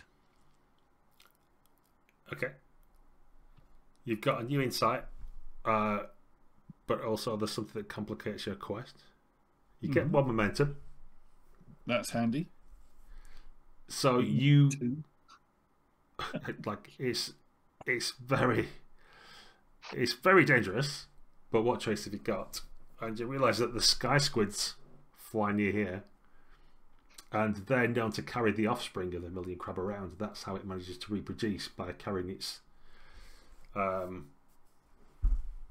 do you call it? Roe, I guess is the word I want to use, or the eggs, or things like that. Yeah, I guess so. That's get carried around by the squid, and as the other part of the biological process is also let out into the winds and such. Eventually, some will get to the point where it gestates and creates young. So the thing to do will be to track down some sky squid, perhaps, and follow back from where they came from. Which seems a perfectly double thing. I think, given that you've actually got some kind of idea where you might want to go, is that you can set a course on this based on what you've seen before, where you know the squids fly, and from the information you get from the nose. So someone could try and set a course based on that. So it doesn't really matter who, because it's going to be rolling plus supply, and you've got a shared supply stat. So although it's not particularly large supply stat. Mighty 2 so far. Yeah. Which is about as good as any of our stats. So let's take it. So it's either that. So the other thing you might want to do is try and find somewhere to resupply first before you undertake that expedition. That might be a thing as well. We are at a waypoint. I'd imagine if it's a large statue, that Colossus has perhaps been a residence for somebody in the past. We could check it out and see if anybody has lived there, if there's any supplies. The gods picked our bones clean almost. The least we can do is the same to them. Yeah, I hear that you've been a scavenger in your day. Indeed. I have lived by my wits more than once. Get me close. I will find us what we need to sustain us in our journey. Okay, so you convince the pilot to get you close, maybe tie a rope around yourself, prepare to leap into the unknown. You get to make a you actually tie the ends. You've learned your lesson. Yeah. Process improvement. So you get to make a resupply roll, and it's going to be basically scavenging or crafting stuff from what you can find there. So it's going to be a roll plus wits. Okay. I do, however, have the advantage of being a scavenger, so I will take +1 to that and +1 momentum on a hit, as I know all the hiding places and I'm used to dealing with everything. And because the gods would forsake me, but I'm a scavenger and can see past their wiles, so that is a weak hit. Okay. There's a cost or a complication, but you do get to choose one of these two things. So I'm gonna take 2 supply. Yeah. And in terms of a cost, I would think that whilst common wisdom is the gods are dead, sometimes there are still those superstitious people, and perhaps as we are loading the last of the supplies on, one of the Norish who still keeps his faith waylays me and inflicts some harm, so to speak, drags me to the side, places his blade against my ribs and slashes a line across it, warning me not to mock the gods, perhaps. Yeah, you could do that as well if you want, but what I'm going to do, because I've introduced it, I'm going to use my clock, and so that because he's waylaying you, and all the rest of it, we're going to tick up the unclean cock by another mark, as you've taken time. And indeed, it was a hollowed out statue with living quarters and things who lived just you don't know. But you've managed to get some stuff. But all that rooting around in nooks and crannies and your affront to the gods that you caused some of the nourished crew mean that it took you more time than you thought it would. Righto. So now, literally half dead. You have resupplied, and one of you can set a course if you want to make that supply roll now to see how well that goes. I can do that. Yeah.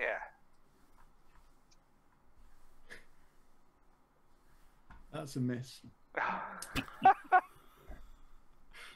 Oh wait, can I? No, I can't. I can't do anything about it. Sorry. You can't burn momentum or anything like that. I've D10 build it too before high. you burn it. Yeah. Yeah, I will remind my players, as I remind myself occasionally of things, that there are kind of like gather information rolls and other stuff you could do to build up some momentum and things like that if you wanted to take that option rather than action. Although there is the chance that I'll uptick your plague meter because you're doing that. But I think okay, so you have set a course. I'll say because you managed to resupply and stuff like that, I will give you some progress on your track because you are making moves towards it. It's just taking longer than you thought.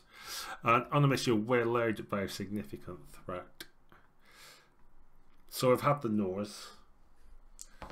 Let's see what else I can roll on my table for a little inspiration. Ooh. I mean, we could always find the sky squid. I think, but in the wrong kind of situation. I was going to say, I've just got a new enemies revealed, and I think that's exactly. They're particularly aggressive when they're carrying the row, aren't they? That's right. We've just discovered. Yeah. They get very hormonal when that's on. Yeah. Okay, well, I'm actually going to do this as a fight. I think you're going to have to enter the fray. You found yourself amongst the sky squid, but I said like you don't know how to operate with them. They perhaps smell the manta rays on the vessel or around, and that makes them think you're food. And the white flapping sails are sort of stylized after manta ray rings and stuff like that. So let's enter the fray. There's these huge colossal squid, massive tentacles thrashing about, threatening to splinter your ship or drag people off the deck. And although you can see a mountainous island ahead of you, just the sort of territory that a vermilion skycrab might live in, you've first got to fend off some quite hungry and aggressive squid. So how do you enter the fray as these lashing tentacles assault your vessel?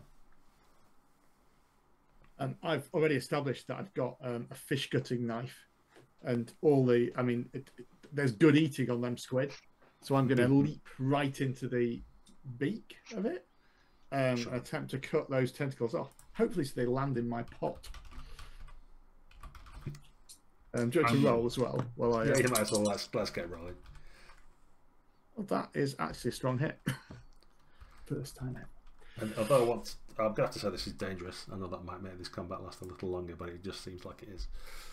So you was strong hit, did you say? Yeah, strong hit. Excellent. So yeah, you get both. You get +2 momentum, and you are in control. Who's next? I'm going to take to the tops and snatch up a pair of crossbows and get up into the rigging at speed. So I'm going to enter the fray with edge. Yep, sounds good. Strong hit. Here they come. Same again, +2 momentum, and you're in control. You see, all you really needed was a proper fight to get all your momentum up and to get some success. Yeah. How are you, Shane? I'm going to start shouting commands to the crew to brace for action and start to manoeuvre properly, and just sort of knowing that I can't fight a squid myself, I will start commanding the crew to do so. Also a strong hit. Yeah. How in control, +2 momentum. Nice. Excellent. So, happily for you, as you've got this relatively new crew, the Nourish are actually used to following orders and doing what they're told by someone in position of authority. So, unlike your scurvy dogs that you had before, they do snap too. And you know the ship's in good repair, so climbing up into the rigging is relatively easy when you haven't got frayed ropes and you've got nice new kit and things like that. So there still remains though thrashing tentacles and the imminent threat of being crushed to death. So what do you can I attempt to secure an advantage for my compatriots with the along with the crew? Yeah, you can go around. Yeah, in essence. So that's very much what I'm looking to do. And I'm going to stay with the sort of commanding. And I've noticed that the squids are going predominantly for the sails because they're the things that look a bit like the manta rays. So we can use that to our advantage and draw them high over us to open up their exposed undersides. And it's going to be sort of waiting until the last minute and then ordering a rapid sort of jink to the right and down to open up that opportunity.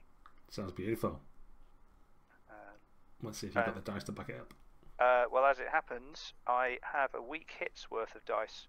So, yeah, I'll take it. Not bad. Okay, so you get to choose one. Choose out one. Of marking progress, getting momentum, already +1 to the next move. I think I'm going to mark progress.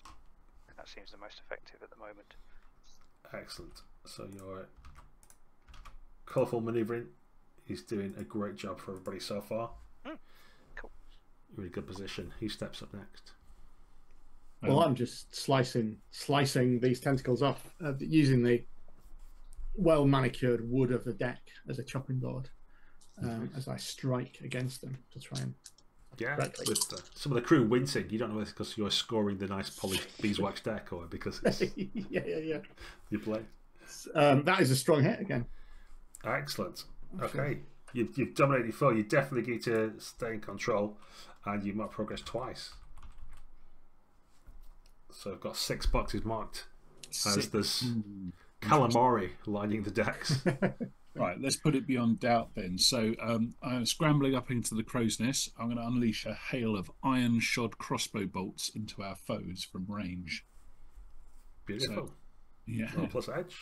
Let's do it. Weak hit.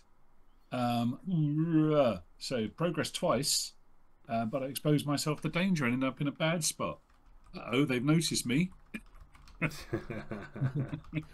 Tentacle coming up. Yeah, shooting at their beady eyes turns out to be bad. It seemed like a good idea, but they've got nictitating membranes which close to cover their eyeball from damage. So you're in a bad spot, but you have marked 10 on the progress track. So if someone wants to make that decisive move, so I guess where we're at is one of these squids moved in close, and you can see the coiling tentacles coming around your friend as if they're going to crush him. So his head pops out like an olive pit. I mean, Shane, you basically can't lose this, can you? Oof, I take your challenge, and You have got to beat it. and I got a weak hit. Wow. Yeah, a 10 and a 1, opposite ends of the scale. Well, it's you do get your objective, but not without cost. Should I roll on the table? I think I know what I want to say.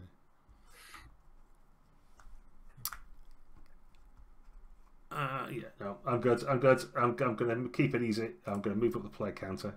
Yep. Because the battle's taken some time, and it turns out that as with all the blood and ichor that's leaking about the decks, that actually just is bad for you. It's corrosive, as everybody knows. You should stay well clear of Star Squid. And if you're hale and healthy, it's not too bad. You just might get a mild cold. But given that you're already in a state of illness, the fumes that come off from the burning wood and varnish and everything else just cause your lungs to rack. But you do get yourselves away from the squid themselves.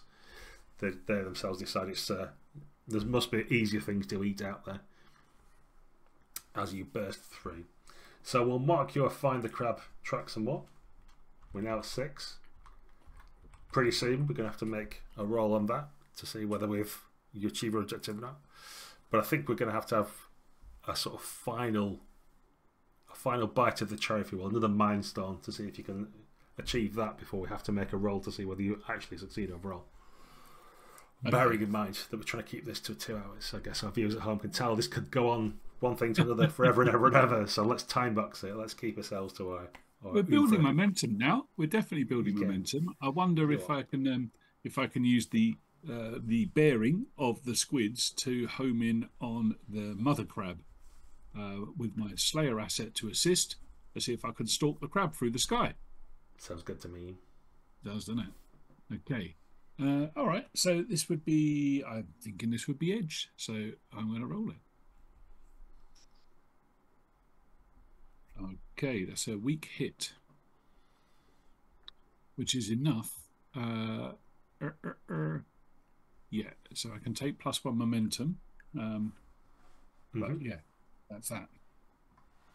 Yeah, definitely. As we mentioned, there was some shard-like mountainous outcrops that you could see in the distance, and as you get closer, you can see how the channels of wind between them are carrying the spores from a particular direction, which is going to lead you to a set of caves in this spiky asteroid, for want of a better word. This shard-like monstrosity of rock that's slowly rumbling through the skies, powered by who knows what. So you carefully guide your vessel, or at least get the crew to do it, because they don't have to roll dice and there's less chance that something even worse will happen, and find inky wet caves. The vessel itself's not going to be able to get in there.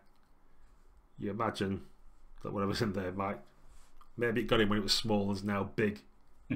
As you hear the echoes from within, but you have to disembark. So with the wind whipping about you and the strong gales and gusts through these narrow chasms whip at you, you helpfully pad down, land within the moist cave and start to make your way in, which seems, now that the musk of the sky crab, it's definitely there. There's a reddish tint, purplish, of some kind of algae or something amongst the wet rocks, a sure sign that the vermilion crab is down here. As you progress further through winding tracks, your own coughs echoing around your ears in this enclosed environment and the moist air not doing much good for you, you eventually happen upon a set of internal caverns that are all retaining the moisture. So there's a lake kind of sloshing around as this big mountainous island is floating around in the sky. There's drips from above as some water's been splashed up and slowly comes down, pats around you.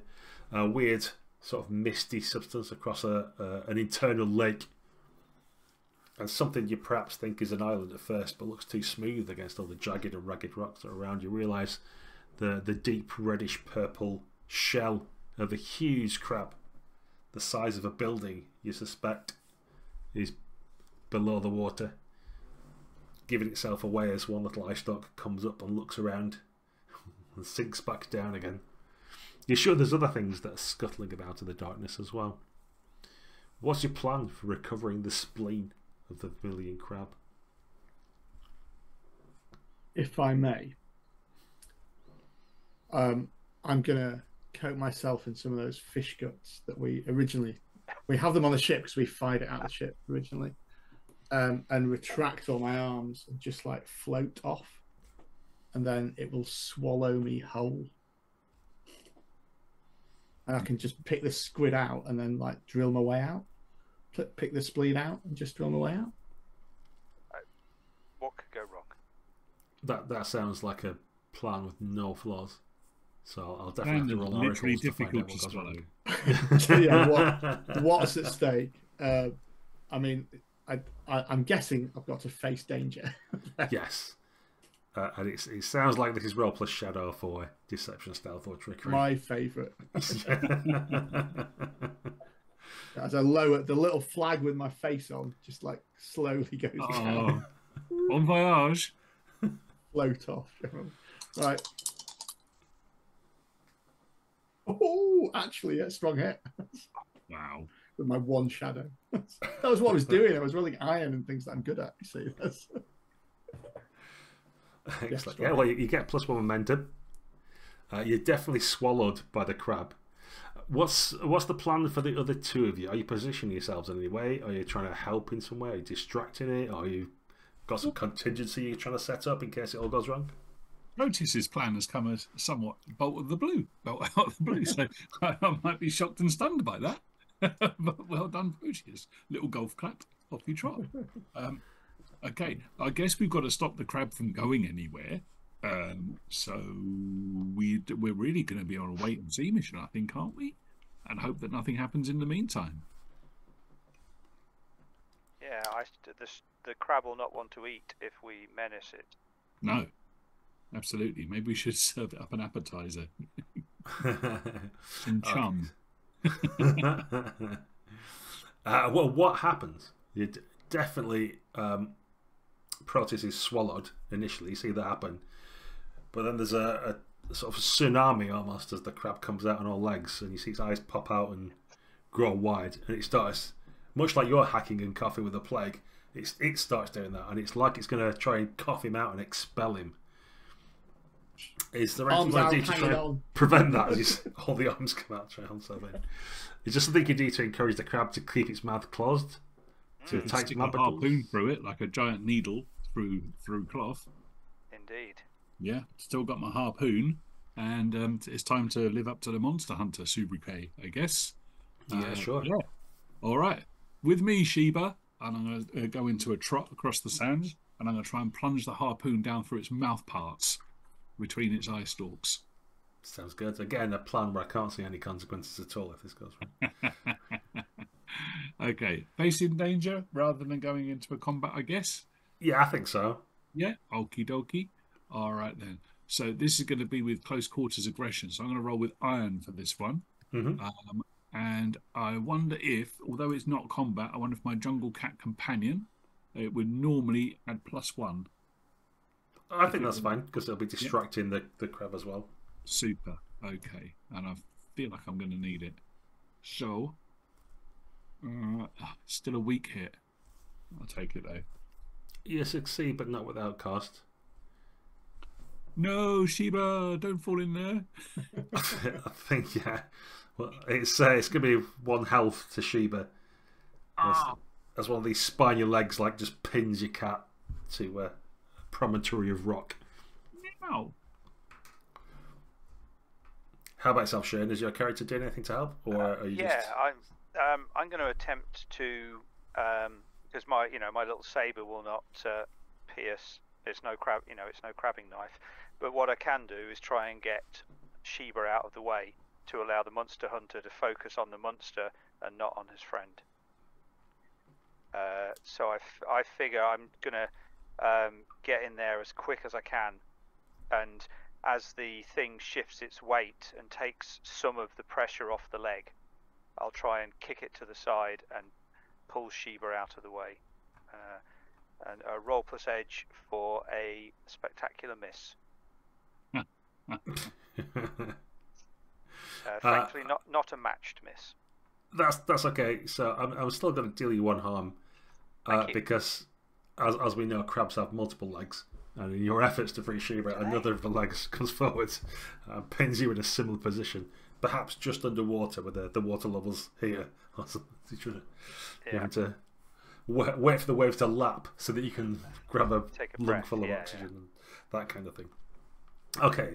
Meanwhile, inside the crab, however, things have gone so well. It's kind of forgotten about what it was doing. You've managed to get down past its hackles. I think we need to determine if you can identify in the dark what is a spleen and get hold of it and get out. Go for the plan on me. I kind of want to do this in 1 roll, so we have to decide what that is. Well, did we get progress for any of the face dangers we did before? Is that? I think getting the spleen will be your progress. Okay. Because I'm not set up a separate track for this. Yeah. Escape the vermilion crab. Yeah. Yeah. Okay. Yeah, I'll do it. It probably wits sounds like, because I remember. That sounds right. Yeah. That's the kind of craft and observation and knowing what you're doing kind of roll. Yeah, definitely. So make a wits roll. If you succeed, I'll say you've got the right bit of it when you come out the other end. That is a weak hit. Okay. Sounds good. I'll mark progress for find the crab. You found the crab, you've got the bit. Consequences. I mean, I can't have enraged the crab at all, can I? By cutting it out, cutting its spleen out from inside it. Didn't need a spleen anyway. It'll just be on tablets for the rest of its life. No. Right, so the crab starts raging and thrashing about, which does release Simba and Zephyr happily, but it does mean that these serrated claws are snapping about. It's causing all kinds of trouble, and your immediate exit is blocked. So, as a way of finishing or see whether you succeed or not. I'm just conscious of time. I want to stay within our hours if possible. So I think we need one roll to kind of see whether you've succeeded or not. So you've got what you need. You will get out eventually. It's not going to stop all of you. You'll get back to ship and somehow get back. But will you have got back in time to fulfill your vow and actually provide you a cure? Or will it all be too late? So we've got 8 marks on the progress track for this. So somebody can make a roll with an action value of 8. If you succeed, then great, you've got back in time. If it's a weak hit, then maybe you've got back, but there's some consequences, and we can work out what they are. And if on a miss, you were just too late. Who wants the responsibility of making the roll for that? That's not clear cut at all. I think it should be someone whose life is on the line via plague rather than me. I've got less stakes D10 each, doesn't it? Yeah. Yeah. 1d10 each, Shane? Yeah, 1d10 each. Cowards. Okay. I got a 1. Did you? That's not very impressive. Mine's not much more impressive with a 3. No, that's good. Low on these is good. Low is good on the D10s. Yeah, that is a strong hit between us. Yeah, it is a strong hit. Excellent. So you do get back in time. There's probably a montage that we'll do off screen amongst ourselves to make ourselves feel happy, or listeners at home can maybe write in the comments what they think happened, how they escaped that crab, what happened with the crew, all the rest of it. But you get back in time, and Magnus is able to synthesize some kind of cure, which presumably will cure you as well. Maybe it's too late if you're not. I don't know, because what I'll do to round this up is just have a little visionette from each of you will as to what happens afterwards. Does the island fall under the auspices of the Nourish Empire? Do your characters even survive? Does the plague mutate in some way so that it affects metal and wood rather than flesh? I don't know. The world's your oyster. You can come up with anything you want to, but I'll go in. I think the order I started with, it might be arbitrary, but otherwise, Guy, do you want to tell us what happens to Proteus after the success of your mission? I think that I think that the plague saves the important people of the community, but leaves the rest of them pretty badly devastated, and possibly quite a bit of the Nourish Empire from there. And so I think it's one of those things where Proteus is, we see the same scene again of him in his kitchen cutting up his food and bubbling in the pot, but behind them there's just this scene of like run down devastation. The only sort of well looked after place in it now is this kitchen that Proteus is desperately trying to get back to cooking, and I think being repeatedly petitioned to go and try and like go off on adventures and carry out things and tell people a story of how he was swallowed by a giant crab, but he's insistent now that what he just wants to do is perfect the perfect crab soup. Very good. We shall leave him to his bisque. Ben, what happens with your character? Yeah, so my character does indeed receive the antidote for the plague. He gets the second dose. Wait for someone else to take the first one. And he has recovered. Mostly. Unfortunately, he's now developed long plague. So he's not great at getting out of his hammock in the morning. He's always going to feel a bit stiff. He's a little bit more prone to colds and flus. And unfortunately, his time with his beloved birds has been cut short as well, because they have all succumbed to the plague, as only small songbirds will do. And sadly, Sheba has to take up a new vegetarian diet because she can't trust the natural wildlife on this island anymore not to be full of pustules and horrific ailments. So yeah, it's not a very exciting life for my monster hunter, who sits there and cries himself to sleep each night with a bottle of rum. Okay then, goods or not goods? I don't know. I don't know what to do with them. Life imitates art. I don't... Okay, Shannon, what about your character? So we see Zephyr weeks and weeks away, living somewhere new, dejected, and not taking care of himself properly, having been cast out of the community that he, in keeping his iron vow, he tried to convince to turn willingly to the Nourish Empire, and they cast him out, forcing him to forsake his vow. He now wanders seeking atonement. Very good. At least one of you escaped the island, perhaps. So thanks very much for playing, everyone. Thanks for watching in Viewland. I think, as you can see, there's a lot you can do with this system. We could have zoomed in a lot more on some bits. We could have skipped past others. There's all kinds of directions it could have gone, and we could have taken 4, 6, 8 hours. There are things like legend moves and other stuff you can do for campaign, so well worth investing in the system. And there is a solo mod, as we've discussed before, so do check it out. Talking of checking things out, you should check out the rest of the videos we have here.